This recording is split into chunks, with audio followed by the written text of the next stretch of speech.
Welcome back to Garden-Wise Adventures. Today we're going to do another video in my series of design videos.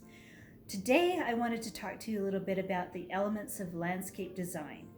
There are a lot of elements that people discuss as being important to landscape design, and I wanted to make it a little bit more simple, so I shortened that down to 3 elements that I think are the most important. And those elements are going to be unity, balance, and color and texture. So let's get started with this adventure.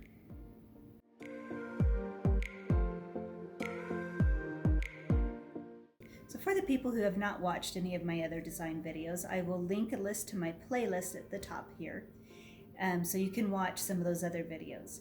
And if you like my videos, please subscribe, hit the like button, and share it with your friends. So let's discuss the first principle that I feel is most important in landscape design, and that is unity.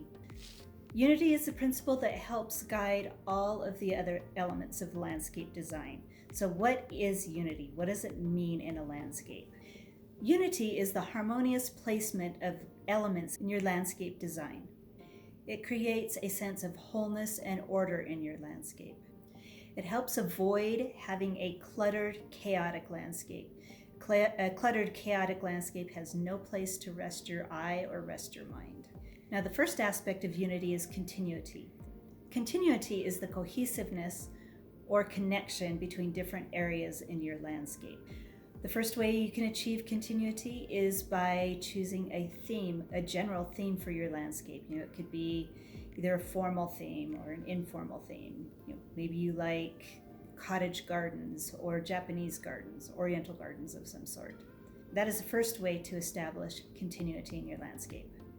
You can also achieve this by using the same types of plants, same color, same size of plants, and the same shape of plants throughout your landscape. In my landscape, I try to achieve a little bit of continuity by the use of blue spruce. So I have the color blue going from the front yard to the back, and also the deep burgundy of the 9-bark in the front and the Canadian chokecherry in the back, along with the forest pansy redbud. That helps your eye flow and connects the landscape together. Another way to enhance unity in your landscape is to connect different areas of your landscape using lines. Lines can be achieved by either using paths. You can use the edges of a pond as a line. You can use hedges, fence lines, or even just plants of the same color or the same shape and size that continue on. This brings us to the next design element, which is balance. Now, balance in a landscape is achieved by centering around focal points or destinations in a landscape. Now, there are several ways to achieve balance in a landscape. You can use lines that lead to focal points or destinations, and you can also use symmetry. Now, symmetry is important in a landscape to create different feelings.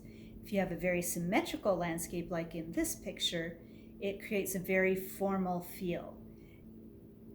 In this picture, the symmetry is framing the front door and making that front door a focal point. The sidewalk is used as a line to draw your eye to the front door, and the symmetry around it frames it, so that makes that front door a very good focal point. Another type of symmetry is asymmetry. When you use asymmetry, it actually softens the view a little bit. It makes it a little bit less formal, but it can still frame a focal point. If you look in this picture, I have used asymmetry to frame my weeping tree. The weeping tree is a focal point in the landscape because it is a different shape than the other plants around it. And as you can see, it's heavier. The picture is heavier in weight on one side, but it is balanced by the length of the weight on the other side. Another element that helps create balance in the landscape is repetition. Now, you can repeat different elements of your landscape. You can repeat color. You can repeat shape. You can repeat masses of plants or texture. Repetition can be used to guide your eye through the landscape. So if you look at this picture, the repetition of the color yellow and the line of the path leads you to the focal point, which is that little blue spruce. Now, that blue spruce is a focal point, but it's not the end destination. It can be used to help connect different areas of the landscape and make you want to travel further. In this next picture, this landscape could have been a very chaotic landscape. Other than they used the repetition of the color red and the shapes of the plants throughout the landscape, which helps create a little more order. It provides places for your eye to rest, and it helps draw you through the landscape. Now, the next element that helps create balance in a landscape is a central open shape. Now, having a central open shape is a very important part of a local scape design, and I'll link a video at the top that talks a little bit more about local scapes. But if you have a central open shape in your landscape, it helps create another focal point and an area to rest your eyes. Central open shapes can be made out of different landscape features. A lot of times people will use lawn as a central open shape. You can use low-growing plants to achieve the same effect. Now this brings us to color. Color is one of the most important elements in landscape design. It can help us achieve overall unity and balance in the landscape. Now, the first thing you need to understand about color is how it affects us. And there are warm colors, the reds, the yellows, and the oranges, that can create more of an excited feel, more intensity and emotion. They can make a place feel a little closer. Cool colors are the blues, the whites, the purples. They create a more calm and peaceful feeling. They can also make an area feel more open or further away. You can use color to either stop the eye or draw the eye through a landscape. These next couple of pictures are from the exact same area in my landscape. So if you look at the first one, we have the orange lilies. The bright color orange stops your eye, makes you focus on it rather than the areas in the landscape that are behind it, and it makes the area seem a little more close and warm. In the next picture, the lilies are not in bloom yet, and your eye is drawn through the landscape. It makes it feel larger. You can also use seasonal flower color to change up what is the focal points in your landscape. Here are different pictures of my landscape. One is in the early spring. The next one is in the summer, midsummer, and the last one is in the winter.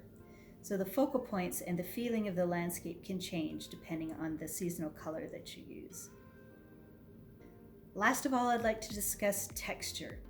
Texture is almost as important in the landscape as color. Now, if you have fine texture plants like grasses or lawns, they can make an area seem larger.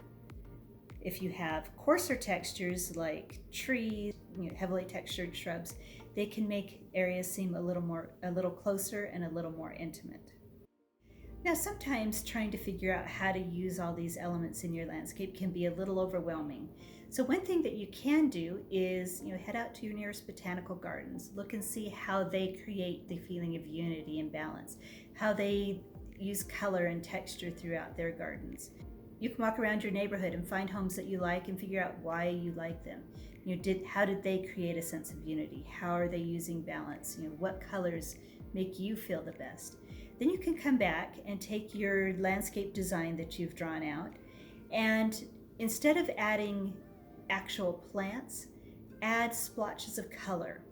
Draw lines. Figure out how you can use unity, balance, and color on your property to create the landscape design that would make you feel the happiest. Well, I'm hoping this video can help you while you create your landscape design. And until the next video, go have a wonderful garden adventure.